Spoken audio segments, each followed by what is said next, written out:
రాయబడినట్టు కనబడని ఎల్లవాడు అగ్నిగుండంలో వేయబడును. ఎవరి పేరు అయితే జీవగ్రంథం రాయలేదు. ఎప్పుడు మన పేరు జీవగ్రంథం మనం రాయబడతాయంటే, ఇదిగో ఎవరైతే యేసు క్రీస్తుని సురక్షకుడిగా అంగీకరించి ఆయన రక్తంలో నా పాపములు కడగబడతాయని ఇదిగో ప్రభువు నమ్మి తమ పాపాలు ఒప్పుకొని ప్రభువు తమ హృదయం అప్పగించి మనసు మార్చుకుని బాప్తిజం పొందితే రక్షించబడతాడు. రక్షించబడిన వాని పేరు జీవగ్రంథమందు రాయబడతాయి. జీవగ్రంథమందు రాయబడ్డాయి. దేవునికి మహిమ కలుగును గాక. రాబో కాలంలో అపవాదికి నీ వాడు అనుచరులకు వేయబడి అగ్నిగుండంలో నువ్వు నేను వెళ్ళాం. ఇదిగో ఎవరైతే పేరైతే జీవగ్రంథమందు రాయబడతారో వారు నిత్య రాజ్యములోనికి వారు వెళ్తారని దేవుని వాక్యం సెలవిస్తా ఉంది. కాబట్టి ఈ రాత్రి కాలంలో నీ పేరు జీవగ్రంథమందు రాయబడిందా లేదా అనేది జాగ్రత్తగా పరిశీలన చేసుకోవాలి. అనేక మార్లు నేను మరలా నా సాక్ష్యాలు చెప్పాను మీకు.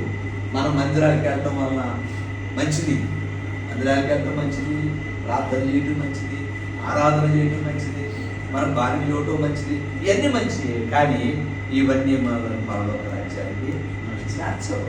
ఇవన్నీ మనలను, ఎందుకంటే ఆయన పరిశుద్ధుడు కనుక పరిశుద్ధత లేకుండా ఎవడు ప్రభువుని చూడలేడు, చేరలేడు.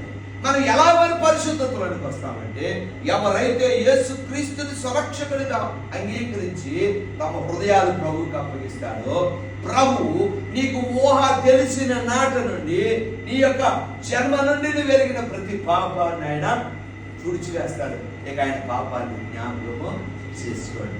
మనము రక్షించబడిన మనలను పరిశుద్ధాత్మ దేవుడు మనం నడిపింపజేస్తాడు. దేవుని స్తోత్రం. ఎవరు అగ్నిగుండంలోకి వెళ్తారు? ఇప్పుడు ఎవరి పేరైనను జీవగ్రంథమందు రాయబడినట్టు కనబడినారు వాడు అగ్నిగుండంలో వేయబడింది. జీవగ్రంథంలో రాయబడాలంటే మనం ఏం చేయాలి? మారు మనసు పొంది బాప్తిసం పొంది రక్షించబడాలి. ఎంత గొప్పడైనా సరే, ఎవరైనా ఇది మనం చేయాలి. యేసు ప్రభు వారే బాప్తిసం తీసుకున్నారు కదా, నీతి యావత్తులాగా జరగాలని చెప్పాడు కనుక చేయాలి. మరి అగ్నిగుండంలో ఎవరు పడతారు? 21 అధ్యాయం 8వ వచనం, 11 ప్రకటన గ్రంథం 21 అధ్యాయం 8వ వచనం. పిరికివారును అవిశ్వాసులను అసహ్యులను నరహంతకులను వ్యభిచారులను మాంత్రికులను విగ్రహారాధకులను అబద్ధికులందరూ అగ్ని గంధకములతో మండు గుండములో పాలు పొందుదురు. ఇది రెండవ మరణం.